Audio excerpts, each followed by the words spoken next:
আমার এই বাঙালি ভাই বোন, সেই বাঙালির আমাদের গর্ব, সেই বাঙালিরই মাথা। তিনি আমাদের শ্রদ্ধেয় প্রণব মুখোপাধ্যায় মহাশয়, তিনি এই স্কুলে পড়াশোনা করেছেন, এটা বলতেও গর্ব মনে হয়। এবং আমি সেই স্কুলে আজ কবি গান গাইতে এসেছি, এটাও আমার একটা সৌভাগ্য। হরিবল। যাক, আজকে শ্রদ্ধেয় হেডমাস্টার মহাশয় তিনি আলোচনা করে যেটা সিদ্ধান্ত নিয়েছেন, আজকে আমাদের বিষয়বস্তু একদিকে ধন আর একদিকে বিদ্যা। তাহলে ধনের অধিষ্ঠাত্রীকে, ধনের দেবীকে বলুন, হ্যাঁ জোরে বলুন। লক্ষ্মী। এটা কি? লক্ষ্মী, জোরে বলুন। আর বিদ্যার অধিষ্ঠাত্রীকে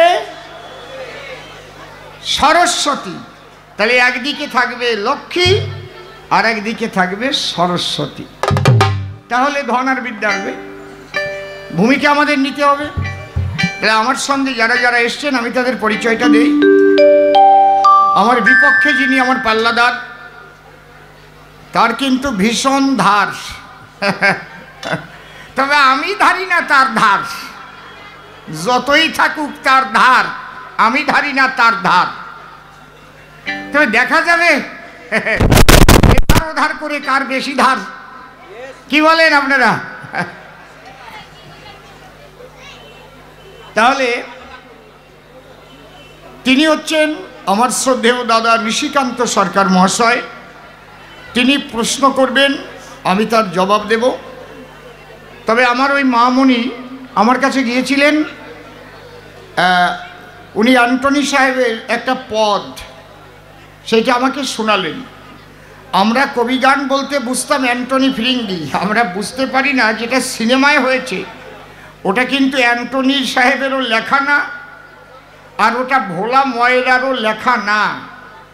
ওটা লিখেছেন একজন অন্য কবি লেখক যারা গান লেখে, যেমন গৌরী প্রসন্ন ভট্টাচার্য, তিনি গান লিখতেন। আর আমাদের প্রখ্যাত গায়ক, বিশ্ববিখ্যাত গায়ক প্রয়াত শ্রদ্ধেয় মান্না দে সেই গান গাইতেন, তাই তো? তাহলে ওই গানগুলো লেখা একজন কবির, সুর করেছেন আর একজন, আর গান করেছেন আর একজন, মুখ মিলিয়েছেন উত্তম কুমার। আর এটা এখানে যারা কবি গান শুনবেন, সেই কবি গান তাৎক্ষণিকভাবে আমরা সৃষ্টি করব। আমরা ভাবি সিনেমাতে বুঝি অ্যান্টনি ফিরিঙ্গি গান গাচ্ছে, আসলে কিন্তু তা না, ওটা একটা অভিনয়। তবে অভিনয় ছাড়া তো আর কবি নয়। যেমন আজকে আমরা করব, কি হলো বাবা, ফেস পাল্টাচ্ছ? আচ্ছা, আমার আবার ফেস পাল্টাবে না তো। কবি গানের দুটো ধারা আছে, একটা পশ্চিমবঙ্গীয় ধারা, একটা পূর্ববঙ্গীয় ধারা। বাংলারই দুটো ধারা। তা আমরা পূর্ববঙ্গীয় ধারায় যারা কবি গান করি, আমি পশ্চিমবঙ্গীয় ধারার কবিদের সঙ্গেও গান করেছি। বড় বড় কবি ছিলেন আপনাদের বীরভূমের মধ্যেই শেখ মুহম্মদ শফি সাহেব ছিলেন, আমি তার সঙ্গে গান করেছি। তারপরে মুর্শিদাবাদে ছিলেন চাঁদ মোহাম্মদ, দেবেন চাই। অনেক আগে ছিলেন আমাদের লম্বোদর সাহেব, গুমানি সাহেব, লম্বোদর চক্রবর্তী শেখ, গুমানি দেওয়ান, আপনারা নাম শুনেছেন নিশ্চয়ই, বড় বড় কবি ছিলেন। তা এরা হচ্ছে আমাদের পশ্চিমবঙ্গীয় ধারার কবি, খুব ভালো, অনেক বড় মাপের কবি। আর আমাদের পূর্ববঙ্গীয় ধারার যারা কবি ছিলেন, যেমন আমার গুরুদেব শ্রদ্ধেয় রসিকলাল সরকার, পাগল বিজয় সরকার, তারপরে রসরাজ তারক সরকার, রাজেন্দ্র সরকার, মনোহর সরকার, হরিবর সরকার, হরি আচার্য, এইরকম আমার একটা গানও আছে এই বিষয় নিয়ে। আমরা সেই ঢঙেরই কবি গান গাই, এই জন্য আমাদের এত যন্ত্র, একটু সুর প্রধান তো গান প্রধান। আর আমাদের এই পশ্চিমবঙ্গীয় ধারার যে কবি গান, ওটা গান প্রধান নয়, কিন্তু ঢোল করতাল নিয়ে একটা আলাদা আমেজ আছে ওর মধ্যে, বেশ ঢুলি নেচে নেচে বাজায়, আমার খুব ভালো লাগে, কিন্তু আমি পারি না ওই রকম। আমি ওনাদের শ্রদ্ধা করি, প্রত্যেকটার মধ্যেই রস আছে, আপনারা রস আস্বাদন করবেন।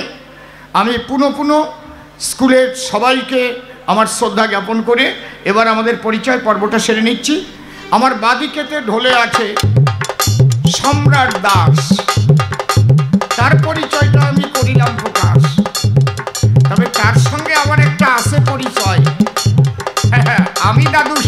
আমার নাতি হয়।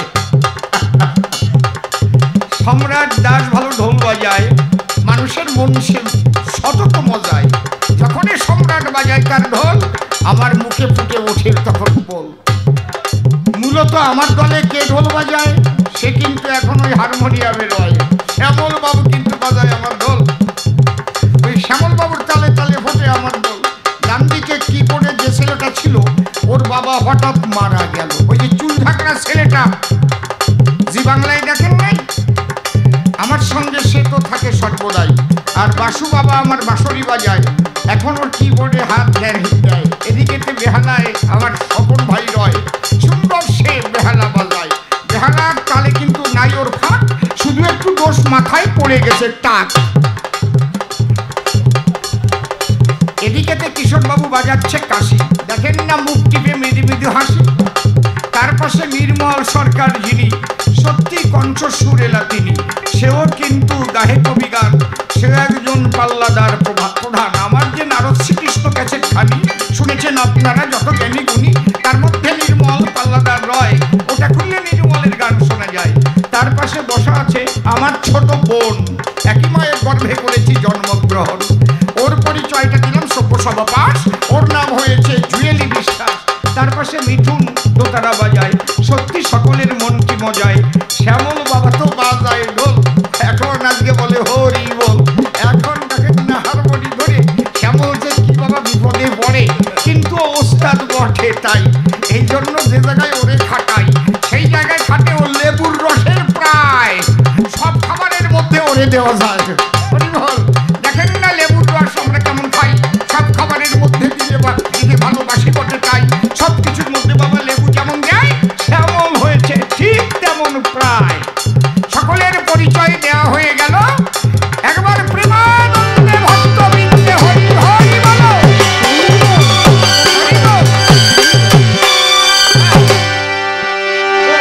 আরেকজন পিছনেতে বসা বটে নয়, ও আমার শিষ্য হয়।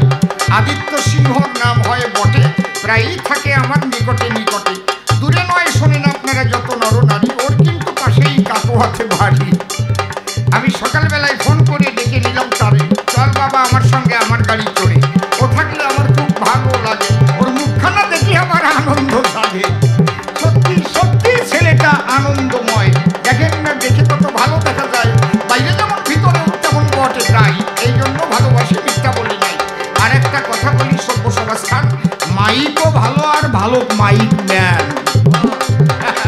সুন্দর সাউন্ড যখন এতে পাই, সত্যি তোমাকেও আমি একটু শুভেচ্ছা জানাই। এত সুন্দর সাউন্ড যদি না হতো, অসীম সরকারের কথা কেউ শুনতে পেত। এই জন্য ভালো মাইক আর ভালো মাইক ম্যান। দেখা যাক কেমন হয় এবার কবি গান। হ্যাঁ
সিন্ধু তারণ কারণ পতিত পাবন হরি, তোমারই করুণা বলে শিলাভাসা সাগরে জলে, পঙ্গুজনা অবহেলে লঙ্ঘিতে পায় গিরি।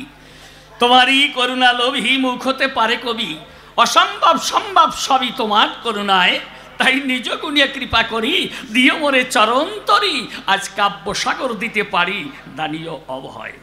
যাক, বন্দনার ভাব করি ক্ষান্ত, আলোচনার যে বৃত্তান্ত, আদ্যপান্ত চূড়ান্ত সিদ্ধান্ত শুনতে আমার একান্ত মনেরই কামনা। আসলে যত মহৎ ব্যক্তি, আমার তো নাই বক্তৃতার শক্তি, হয়তো এই অধমের উক্তি আপনাদিকে হৃদয়ঙ্গম যুক্তি কভু হবে না। তাই দাঁড়িয়ে প্রথমবারে প্রণাম করি আপনাদিগের পদনখরে। আসেন যত নারী নরে আমার শিরে শুভাশিস করবেন বরিশাল। আমি আপনাদিগের শুভাশিস নিয়ে মাঠে চলব কবি কাব্য পথে, আর লক্ষ্মী আর সরস্বতীর সাথে এই সভাতে হবে আলাপন। আমি কিন্তু নিশিকান্ত সরকার, পরিচয় জানাই আপনাদিগের ধার, সেনাম করে পরিহার, এবার আমি লক্ষ্মীর ভূমিকা করতে চাই ধারণ। প্রতিপক্ষ কবি অসীমবাবু যিনি দেবী সরস্বতীর ভূমিকায় থাকবেন তিনি, আমরা দুইজনই এই কবি গান করব পরিবেশন। তাহলে এবার যাব আমি আমার ভূমিকায়, প্রণাম দিয়ে সকলের পায়। আমি লক্ষ্মী এই বসুধায় জানাই সভার সদন, সত্য কথা প্রকাশ করি, আমি কিন্তু এই জগতের সব কল্যাণ সাধন করি। দেখেন জন্মমাত্র নর নারী তারা আমায় করে সেবন। হয়তো শুনলে শিহরিত হবে গাত্র, মানুষের জন্ম মাত্র এবং মৃত্যু পর্যন্ত তারা আমার জন্যই রাখতে পারে জীবন। দেখেন সব জায়গায় আমার অবদান, খুলে বলি সবার সন্নিধান, এটা কিন্তু মিথ্যা নয় কখন। তাহলে মানুষ জন্মগ্রহণ করার পরে আগেই কিন্তু আমার শরণাপন্ন হয়, ধরা পড়ে। মানুষের বাঁচার তরে টাকার প্রয়োজন, এই জন্য বলেছে কি, money is the second god. দেখেছেন, মানে দ্বিতীয় ঈশ্বর বলে যারে। আপনারা ভেবে দেখেন জ্ঞানী নরে, টাকা না হলে পরে ব্যর্থ মানবের জীবন। আপনাদের কাছে করিবর্তনা ভেবে দেখেন জ্ঞানী লোকে, জগতে টাকা যদি না থাকে তাহলে যত বড় পণ্ডিত হোক তার কোনো মান সম্মান বলতে কিছু থাকে না, মানে লোকেই দেয় না। আর শিক্ষিত যদি নাও হয়, ধনবান হলে দুনিয়ায় সবাই ধরে গিয়ে তার পায়ে প্রণাম করে অর্পণ। কি বাবা, ঠিক তো? আবার যদি যেতে হয় স্কুলে, আপনারা ভেবে দেখেন জ্ঞানী দলে আমার কৃপা না হলে একেবারে অটোমেটিক ফিগার নিয়ে তো আর স্কুলে যাওয়া যায় নাকি? আপনারা অন্তরে দেখুন ভেবে, কোনো লোকসভায় যেতে হলে পরে ছেলেরা প্রথম যখন স্কুলে গমন করে তাহলে ভালো জামা কাপড় কিন্তু পরে, মিথ্যা নয় কখন। তাহলে এই যে জামা কাপড় যখন গায়ে দিল, একখানা বই অন্তত বগলে নিয়েছিল, ওটাও টাকার প্রয়োজন। হ্যাঁ, খুলে বলি সভাতে অত্র এই শিক্ষক কিংবা আছে ছাত্র, যে শিক্ষক এই অত্র স্কুলে চাকুরি করে অনেকক্ষণ, আপনাদিকে আছে জানা বেতন ভিন্ন, জীবনে কোনোদিন কোনো শিক্ষক ওই শিক্ষকতা করতে যাবে না। চাকুরি বাকুরি করে যতজন, উদ্দেশ্য কি? উপার্জন, মানে উপার্জন করবে ধন। ধনবিহীন চাকরি কেউ করে না দুনিয়ায়। আপনারা আমার কাছে বলুন দেখি, এটা মিথ্যে নাকি? হ্যাঁ, বেতন ছাড়া কেউ চাকরি করে? অবশ্যই না। সবাই মাথা নাড়ে, কিন্তু আবার একটু ভিতরে ভিতরে ভয়ও করে, কোনটাই দেবো সাই নাকি? তবে এদিক ওদিক দুদিকই কিন্তু দেবেন না। আমার কথাও সাই দিলেন, ওনার কথাও সাই দিলেন, তা কিন্তু হবে না। যে কোনো এক পক্ষ সমর্থন করে আপনারা গান শুনে বাড়িতে যাবেন ফিরিয়ে, আর মনে মনে তারই জপ করিয়ে আপনারা তার শরণাপন্ন থাকবেন সর্বক্ষণ। এই যে লক্ষ্মী কিংবা সরস্বতী, খুলে বলি সবাই সম্প্রতি আমরা যে যার ভূমিকা করে ধারণ, আমাদের মনে আছে ভাবো আপনাদের আনন্দ দেব, এই জন্য আমাদের লড়াই প্রয়োজন। যাই হোক, আমরা করব যে যার বড়াই, করতে গিয়ে কাব্যের লড়াই, মূলিয়ে কিন্তু আমাদের মধ্যে কোনো লড়াই নাই কখন। তবুও এইবার ভূমিকায় করি বর্ণনা, লক্ষ্মীর কৃপা ভিন্ন কিন্তু জীবন বাঁচতে পারে না, সুখী হতে পারে না কোনো জন। তাহলে দেখেন, ওই ছেলে যখন স্কুলে ভর্তি হলো, আপনাদের কাছে বলা ভালো, ক্লাসে ক্লাসে যখন পাশ করে যায়, তাহলে প্রাথমিক বিদ্যালয় থেকে যখন গেল এই যে উচ্চ বিদ্যালয়, তাই তো, এরপরে উচ্চ মাধ্যমিকে গেলে পরে ভেবে দেখেন অন্তরে এই মা বাবার কত টাকা ব্যয়। যদি ইংলিশ মিডিয়ামে পড়ে, আপনারাই ভেবে দেখেন নারী নরে, তাহলে এই প্রথম থেকে শেষ পর্যন্ত হিসাব করলে পরে 20 থেকে 25 লাখ টাকা ব্যয়, তাই তো। এরপরে সার্টিফিকেট পাবে, অন্তরে দেখুন ভেবে চাকরি পেতে হলে ঘুষ দেবে। এটা আবার একটু কেমন শোনায়? তাহলে এটা হলো লোকাচার। খুলে বলি সবার ধার, ফরমালিটি রক্ষা না করলে কোনো ধর্মও পালন হয় না দুনিয়ায়, নাকি? তাহলে এই কথা অত্যন্ত খাঁটি। চাকরি পেতে হলেও আছে, প্রয়োজন হবে ফরমালিটি। তাহলে এইবার চিন্তা করে দেখুন দুনিয়ায়, তাহলে ওখানেও কিছু দিতে হবে অন্তরে দেখুনি ভেবে, এরপরে তো বেতন পাবে। তার চেয়ে এই সমস্ত লেখাপড়া বাদ দিয়ে যদি এত টাকা নিয়ে কেউ ব্যবসা চালায়, খুলে বলি সবার সন্নিধান গঠন করতে পারবে এই 20-25 বৎসরে বিরাট ব্যবসায়ী প্রতিষ্ঠান, সমস্ত ধর্মক্ষেত্রে বা সকল কিছুতে করতে পারবে দান, এটা মিথ্যা নয় কখন। যারা ধনবান, খুলে বলি সবার সন্নিধান, এইরকম শিক্ষা প্রতিষ্ঠান তাদের দ্বারাই হয়, নাকি কোনো কাঙালের দ্বারা এইরকম কোনো প্রতিষ্ঠান করা সম্ভব নয়।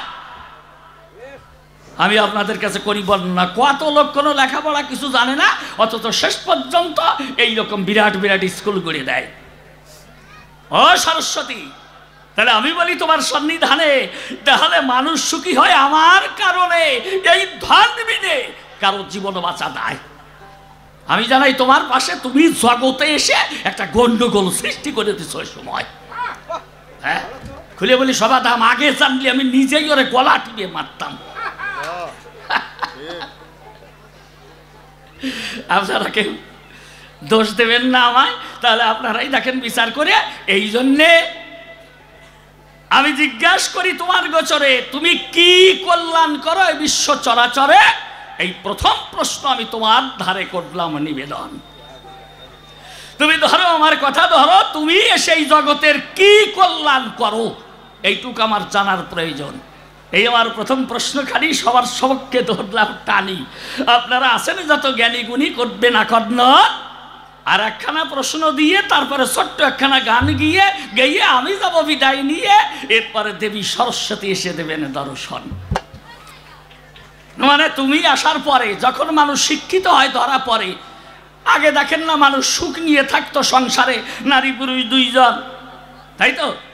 দাম্পত্য প্রেমে মিলে, সত্য কথা বলি খুলে, ওর মধ্যে ছেলে মেয়ে এলে, যদি থাকে ধন টাকা পয়সা থাকলে পরে ছেলে মেয়ে মানুষ করে, ওইভাবে ব্যবসা বাণিজ্য করিয়ে আরো তার প্রতিষ্ঠান বাড়িয়ে দেয়, তখন মানুষ সুখ শান্তিতে সংসারে থাকে। খুলে বলি তোমার মাকে, আর তুমি এসে ভুলোকে বাধায় দিলে একটা জ্বালাতন, ছেলে মেয়ে ঠিক মতো ঘুমোতে পারে না, এই সময় পরীক্ষা, ওই সময় পরীক্ষা। দেখেছেন, এক গাদা বই কাঁধে নিয়ে স্কুলের দিকে চলছে ধেয়ে, হয়তো 4 ভাগের 1 ভাগ বোঝা বহন করবার ক্ষমতাও ওই শিশুর মধ্যে নাই। খুলে বলি সবাই সম্প্রতি শিশুর হলো কোমলমতি। আমি জানাই আপনাদিকের প্রতি, তাহলে আপনারা বিচার করে দেখুন সর্বজন, আগের দিনে এই ছেলে মেয়ে এই বয়সে করতো খেলাধুলা, নাকি মিলা তো এক রঙের মেলা, তাতে তো কোনো দুঃখ ছিল না কখন। হ্যাঁ, আনন্দে খেলাধুলা করে। খুলে বলি তোমার গোচরে তাদের কিন্তু ভালোভাবে স্বাস্থ্য হয় গঠন। আর আপনাদের কাছে করি বর্ণনা, আজকে এই বইয়ের বোঝা বইতে বইতে খুলে বলি আপনাদের সাক্ষাতে সোজা হয়ে দাঁড়াতেই পারে না, মেরুদণ্ডই বাঁকা হয়ে যায়। ওইটুকু বয়সে যদি অত বড় ওই বোঝা ঘাড়ে নেয়, আমি মিথ্যা বলছি নাকি? হ্যাঁ, বাড়ি যে যার যার ছেলের কাছে করবেন শ্রবণ, এই যে আজকাল প্রায়ই সব স্পন্ডেলাইটিস হয়, কারণটা কি? আপনাদের কাছে বলে রাখি, মেরুদণ্ড বাঁকা হয়ে যায় শুধু বইয়ের বোঝা বইতে বইতে বলি আপনাদের সাক্ষাতে। আর এরপরে যদি চাকরি না হয়, অনেকে বিষ খেয়ে মরে, আমি জানাই আপনাদের গোচরে। তারপরে সুপথ দিয়ে ছেড়ে কুপথে ধায়। দেখেছেন, হয়তো নেশাগ্রস্ত হলো, আপনাদের কাছে বলা ভালো, বা মাদকাসক্ত হয়ে কিন্তু তাদের জীবন করে ক্ষয়, ব্যর্থতার ক্লানি নিয়ে এভাবে সারা জীবনের পথ বেয়ে চোখের চলে এই জগতের মাটি ভিজায়। এই জন্য করি বর্ণনা, বেশি ফালাফালি করো না, তোমার কায়দা মোটে ভালোই না, তোমার দেখলি আমার আগুন জ্বলে গায়ে। যাক, তাহলে এই মানুষ শিক্ষিত হয়ে একই মাত্র ধর্ম নিয়ে, দেখেছেন যারা মানব ধর্ম বলা হয়, খুলে বলি আপনাদের কাছে কত রকম নাম দিয়েছে, এটার সাথে ওটার অমনি গন্ডগোল গুতোগুতি বাঁধিয়ে দেয়। দেখেছেন, এই ধর্মকে বিভাজন করে খুলে বলি আপনাদের গোচরে, আর ধর্ম নিয়ে মানুষ কাটাকাটি হানাহানি মারামারি করে মরে, একটুও মিথ্যা কথা নয়। তাই তুমি আমার কাছে খুলে বলো যে এই যে ধর্মকে এত বিভাজন করা হলো, তাহলে মানুষের মূল ধর্মটা কি? আজ তুমি ভালো করে দেবে পরিচয়। যাক, মনে করলাম বিবেচনা, আর বেশি কথা বলবো না। যদি আমার কোনো ভুল ত্রুটি হয় আমি নিবেদন করি আপনাদেরকে পদন করে আমায় দিবেন ক্ষমা করিয়ে। এইবার ছোট্ট একখানা গান ধরিয়ে আমার মতো আমি নিয়ে যাবো বিদায়।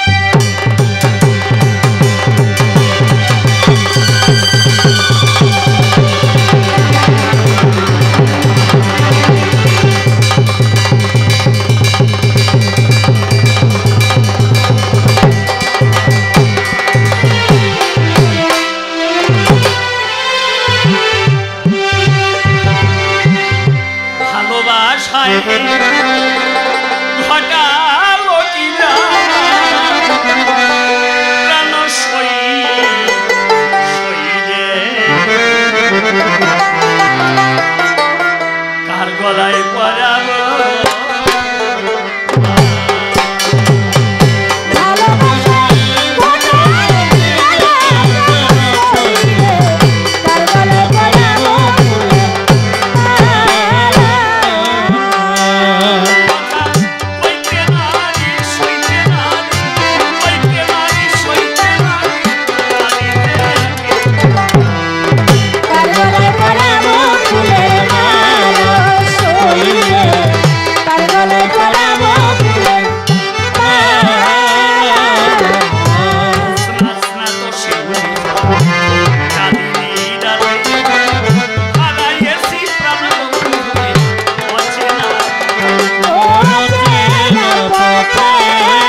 নমস্কার। এত সময় আপনারা লক্ষ্মী দেবীর গুরুত্বপূর্ণ বক্তব্য শুনলেন। লক্ষ্মীর ভূমিকায় দাঁড়িয়েছেন। একটু কমিয়ে দিয়েছ নাকি রিভাইভটা? রিভাইভ দাও। শ্রদ্ধেয় দাদা নিশিকান্ত সরকার মহাশয়, উনি একজন সত্যিকারের জ্ঞানী কবি। মূলত আমি দাদা বলেই শ্রদ্ধা করি ওনাকে। উনি আমাকে অনেক বড় করে দেখান, যদিও কারণ পিতার সামনে সন্তান যখন সম্বর্ধিত হয় তাতেই তো পিতা আনন্দ পায়। উনি আমার বড় ভাইয়ের প্রায়, সেই জন্য আমাকে অনেক ছোট ভাই হলে অনেক বড় করে উনি বলেন। উনি আগে শিক্ষকতা করতেন, পিওর সায়েন্সে উনি বিএসসি পাস। তারপর শিক্ষকতা ছেড়ে কবিগানের মধ্যে এসেছেন। আমি সবসময় ওনাকে শ্রদ্ধা ভরে প্রণাম করি। আজকে কিন্তু আর দাদা ভাই নাই, আজকে আমরা লক্ষ্মী সরস্বতীর ভূমিকায় কবিগান গাই। এবার লক্ষ্মী যেগুলো বলে গেছে কথার মধ্যে যুক্তি আছে, অযৌক্তিক কিছু বলে নাই। কিন্তু লেখাপড়া শেখার পরে যখন একজন ভালো ডাক্তার হয়, আর কারো যদি কোনো অসুখ করে, কোনো অশিক্ষিত মানুষের কাছে গেলে কি, টাকাওয়ালা মানুষের কাছে গেলে কি অসুখ সারে? আপনার অম্বলের ব্যথা উঠলো, টাকার বস্তা পেটে চেপে ধরলেন, সারবে অসুখ? কেন সারবে না? কেন? টাকাই তো বড়। টাকা খরচা করে উদ্দেশ্য জ্ঞান অর্জন করা, বিদ্যা শিক্ষায় উন্নত হওয়া, তাই না হলে মানুষের ভিতরে যে জ্ঞানের কোষ ওগুলো বিকশিত হয় না। সারা জনম ভরে ওই মাঠে লাঙল ঠেলতে ঠেলতেই যায়। কেউ ডাক্তার হবে না, কেউ ইঞ্জিনিয়ার হবে না, কেউ বৈজ্ঞানিক হবে না। কি করবা টাকা দিয়ে?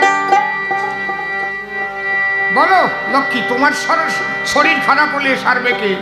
টাকা দিয়ে চেপে ধরবা, ডাক্তারের কাছে যাবা না, কাজ হবে?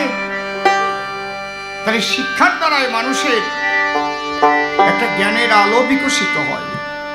আমি সেখানে দাঁড়িয়ে আলোচনা করব একটা গানের মধ্যে দিয়ে।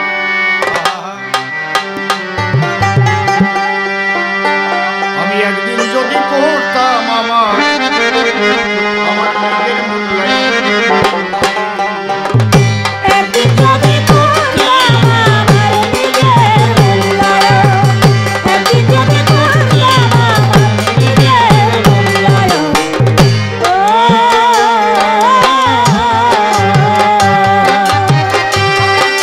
বসে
প্রাণীর মধ্যে, সমস্ত জীবের মধ্যে শ্রেষ্ঠ মানুষ। আমি সেই মানুষ। মানুষ শ্রেষ্ঠ কেন? অনেক টাকা থাকলেই তার শ্রেষ্ঠত্ব হবে না। আমি শ্রেষ্ঠ কেন এর কারণ আছে না। মশা মাছি পশু পাখি কত কিছু দেখিতেছি, কত প্রাণী আমার সামনে ভ্রমণ করে ঘোরে, কিন্তু আমি মানুষ হয়েছি এই বিশ্ব চলাচলে। বাবা, আমি শ্রেষ্ঠত্ব অর্জন করতে পেরেছি কি? আমার সেই জ্ঞানের বিকাশ পরিপূর্ণভাবে ঘটেছে কি? এটা টাকার দ্বারাই কখনো ঘটে না। আমি সরস্বতীর ভূমিকায় কথা বলবো, আমার কথাগুলো ঠিক সরস্বতীর মতোই হবে, লক্ষ্মীর মতো হবে না। কারণ টাকা পয়সা যাদের বেশি হয় তাদের একটু যেমন একটা আভিজাত্য বেড়ে যায় না, আমার টাকা চুপ কর, ওনার কথার মধ্যে দিয়ে তেমন একটা ভাবে প্রকাশ। মানুষ শ্রেষ্ঠ কেন? আমরা যাদের ভগবান বলে পূজা করি, বিশেষ করে সারা পৃথিবীতে আমরা শ্রীকৃষ্ণকেই ভগবান বলে মানি। ঈশ্বর পরম কৃষ্ণ সচ্চিদানন্দ বিগ্রহ অনাদি আদি গোবিন্দ সর্বকারণে কারণ। মানে তিনিও মানুষ হয়ে এসেছিলেন। শ্রী চৈতন্য মহাপ্রভু তিনিও মানুষ হয়ে এসেছিলেন।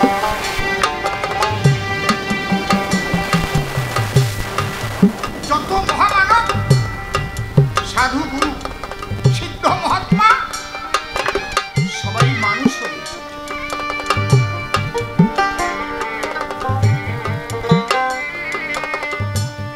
এই মানব জনমই স্রষ্টার সৃষ্টি যে রস, সেই রস আস্বাদন করার শ্রেষ্ঠ জন্ম। একটা আম যতক্ষণ না পাকে, ঠোকর মারে কি পাকে? ছোট বাজাও। পাকা আম ছাড়া কি কাকে খায়? কাঁচা। কিন্তু এই কাঁচা আম কত রকম ভাবে রসালো করে খাওয়া যায়, এটা মানুষই জানে। আমের আচার তৈরি করে, আবার আম সরু সরু কেটে কেটে কেটে কেটে শুকিয়ে শুকিয়ে ওটাকে কি বলে? আমচুর। আবার একটা নাম আছে কলসি। কত রকমের খাদ্য একটা আম দিয়ে তৈরি করে, এটা মানুষই পারে। মানুষই পারে একটা রকেট তৈরি করে চন্দ্রলোকে। Neil Armstrong, Edwin Aldrin, Michael Collins Apollo 11 নিয়ে চাঁদে গিয়েছিল। টাকার জোরে গিয়েছিল না লেখাপড়ার জোরে গিয়েছিল? টাকা লাগে আমি বুঝলাম, কিন্তু উদ্দেশ্য কি? লেখাপড়া। যদি টাকা দিয়ে তুমি বিদ্যা অধ্যয়ন না করে অন্য খাতেও তো ব্যয় করতে পারো, তাতে কি হবে? তোমার জীবনে চলার পথ কুসুমস্তিগ্ন হবে কি? যখন তুমি শুধু টাকা জমাবে, টাকা জমাবে, এমন একটা করবে তোমার পিছনে ইডি লাগবে, সিবিআই লাগবে। কিন্তু তুমি যতই উচ্চশিক্ষা লাভ করো, কে কত উচ্চশিক্ষা লাভ করেছে ওটাকে ইনভেস্টিগেশনের জন্য কখনো ইডি সিবিআই তার পিছনে লাগে না। আমার লক্ষ্মীটা বলবে না।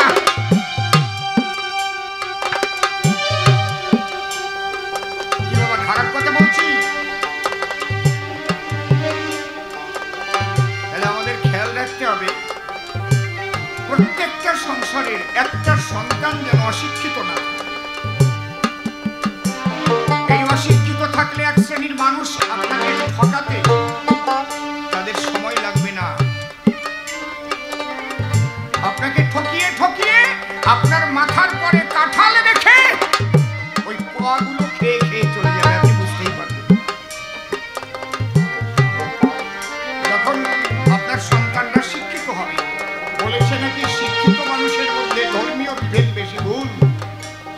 কথাটাই তোমার ভুল। শিক্ষিত মানুষই ধর্মীয় বিভেদ থেকে অনেক দূরে থাকে, ধর্মীয় ভণ্ডামি স্পর্শ করতে পারে না শিক্ষা লাভ করে।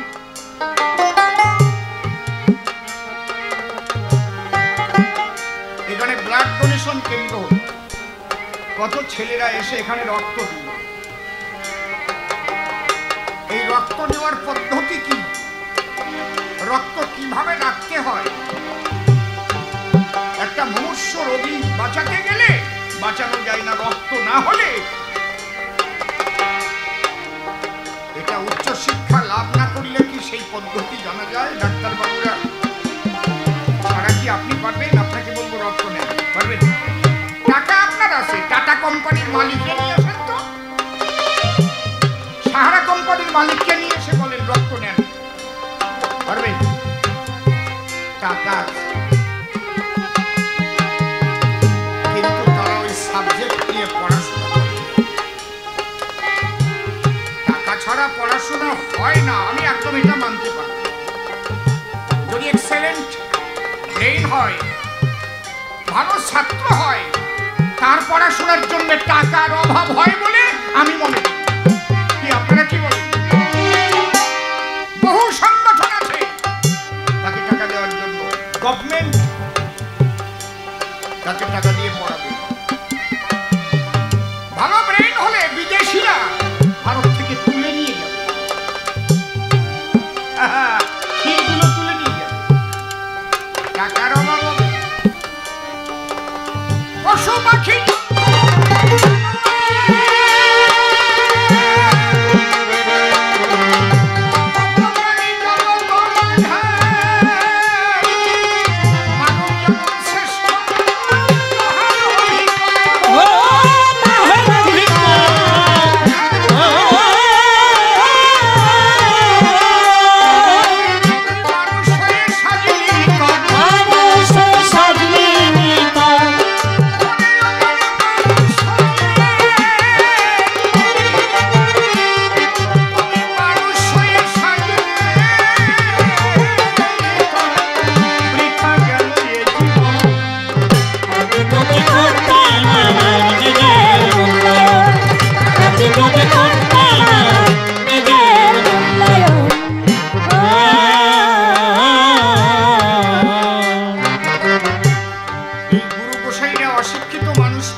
যারা সিদ্ধ মহাত্মা, আমি তাদের কথা বলছি, তারা নির্লোভী, তারা নিরাসক্ত, কিন্তু ওটা কোটির মধ্যে কোটি।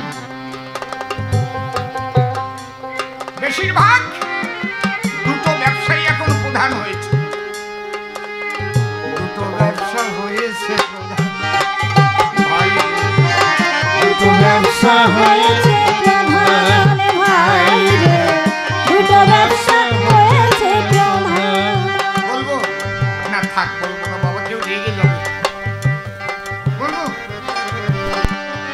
মানা করেন তো আমি না বলে ছাড়ি নাকি? রাজনীতি আর গুরুগিরি, রাজনীতি আর গুরুগিরি, ও ভাই রাজনীতি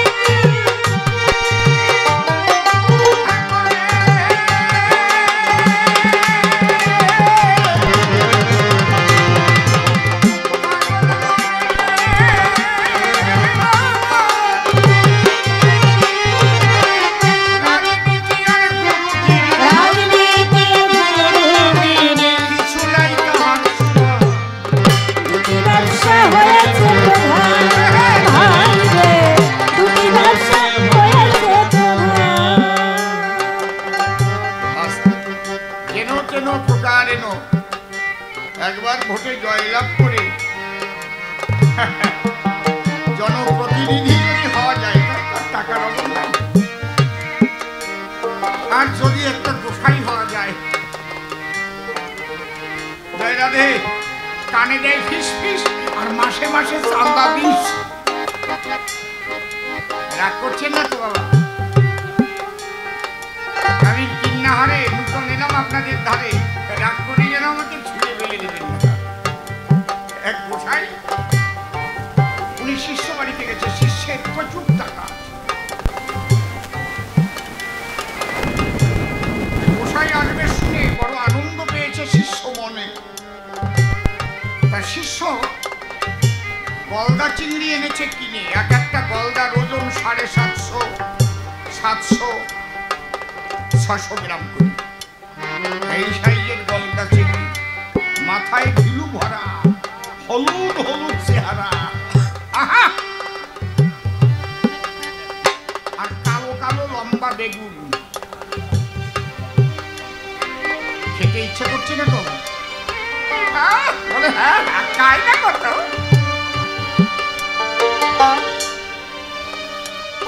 কোথায় তো এসেছেন গোসাই, এইসব পেট মনে হয় ফারাক্কার গেট। হরে কৃষ্ণ, আসুন আসুন গোসাই। চরণ ধৌত করে গোসাইয়ের যথাযোগ্য মর্যাদা দিয়ে বসবার আসন দেওয়া হয়েছে। এবার রান্না বান্না শেষ হয়েছে। হ্যাঁ, শিষ্য গিয়ে বলছে, বিরাট বাড়ি তো, লেখাপড়া জানে না, ধন আছে। বাবা আপনার জন্য গলদা চিংড়ি এনেছি। গোসাই তো টিকি খাড়া হয়ে গেছে। অসভ্য কোথাকা, তুই জানিস না আমি নিরামিষ সেবা করি? আমার জন্য মৎস্যের আয়োজন করেছিস? তাহলে ভুল হয়েছে, নিরামিষও রান্না আছে। বাহ, নিয়ে আয়। গোসাই নিরামিষ আহারের জন্য এক পাশে বসেছে, আর শিষ্য একটু দূরে ওই গলদা চিংড়ি নিয়ে পাতের পরে মুখে দিয়ে কচ কচ কচ কচ করে চিবাচ্ছে। আর ঘিলুগুলো এত সুন্দর দেখা যাচ্ছে না, ওর একটা সেন্ট বেরিয়ে গেছে। এখন গোসাইয়ের বুকের মধ্যে ধপাস ধপাস। এইরকম গলদা চিংড়ি আমি ছেড়ে দিলাম।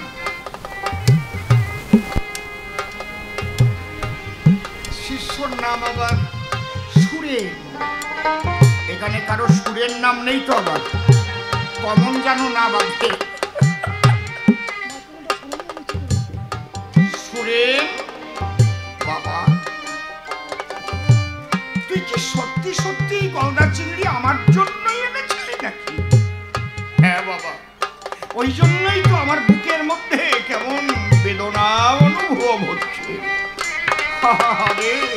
আমার শিষ্যের ভক্তি দিয়ে আনা গলদা চিংড়ি।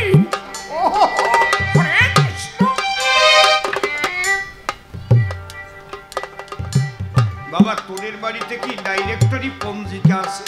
বলে আমার বাড়িতে তো নেই বাবা, আমি তো পঞ্জিকা দেখতে পারি না, আমি পাশের বাড়িতে গিয়ে দেখে আসি। ও বলে দেয়, নিয়ে আয় তো, নিয়ে আয় নিয়ে আয় নিয়ে আয় নিয়ে আয়।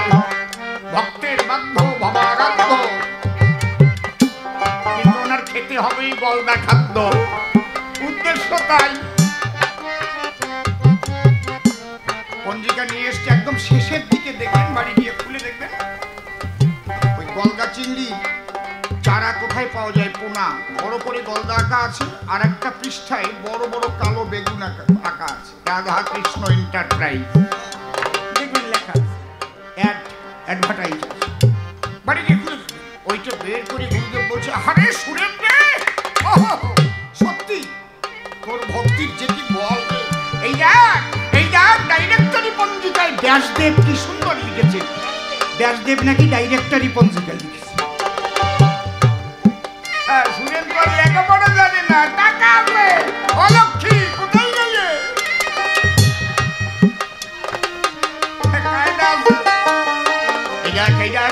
ব্যাসদেব লিখে দিয়েছে, বলদা তুই কি বেগুন দিয়ে রান্না করেছিস নাকি? হ্যাঁ বাবা, এইটা লেখা রয়েছে, বার্তাকু সহযোগে। লেখা কিন্তু কিছু নাই, এইটা লেখা বার্তাকু।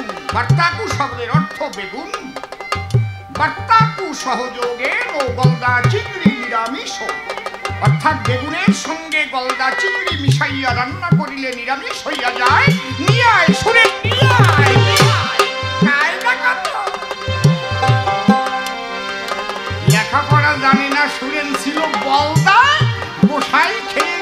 তার বাড়ির 10-10টা গলদা, বুঝলে? আর ওই শুনেন যদি লেখাপড়া শিখতো তাহলে কি হতো? গোসাই ওই গলদা বানাই গলদা খেতে পারতো কি? আপনারা কি বলেন? পারতো?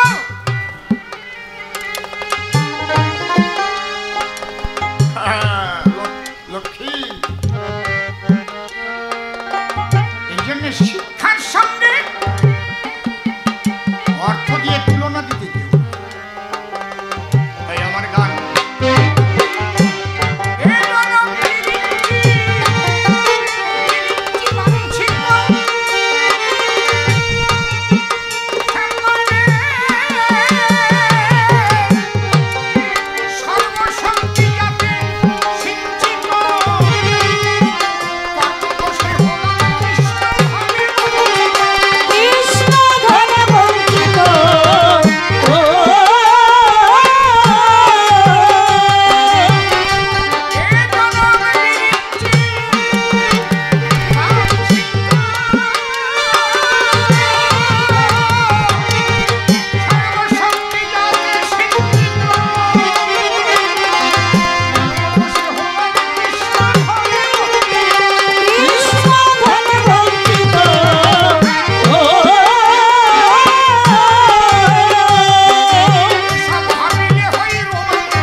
শুদ্ধ চিত্তে প্রণতি জানাই। সাধুগুরু বৈষ্ণব হেরি আর যত পুরুষ নারী আমার ভক্তিপূর্ণ প্রণাম গ্রহণ করিবেন সবাই। মানুষকে প্রণাম দিলে সে প্রণাম ঈশ্বরে মিলে, সর্বশাস্ত্রে তাহার প্রমাণ পাই। কবি চণ্ডীদাস যিনি উচ্চকণ্ঠে বলেছেন তিনি সবার উপর মানুষ, সত্য তাহার উপর নাই। স্বামী বিবেকানন্দ একই কথাই দিয়েছেন আনন্দ, উচ্চকণ্ঠে ঘোষণা করেছেন বিশ্ব চরাচর। বহুরূপে সম্মুখে তোমার ছাড়ি কোথা খুঁজিছ ঈশ্বর, জীবে প্রেম করে যেই জন সেই জন সেবিছে ঈশ্বর। ঠাকুর ভবা পাগলাসি বাজাইলেন মিলনবাসী, বললেন সবার পাশাপাশি, হ্যাঁ গো আমি মানুষ ভালোবাসি, আমি মানুষ ভালোবাসি। কোনো তীর্থের নাই প্রয়োজন গয়া গঙ্গা কাশী, আমি মানুষ ভালোবাসি।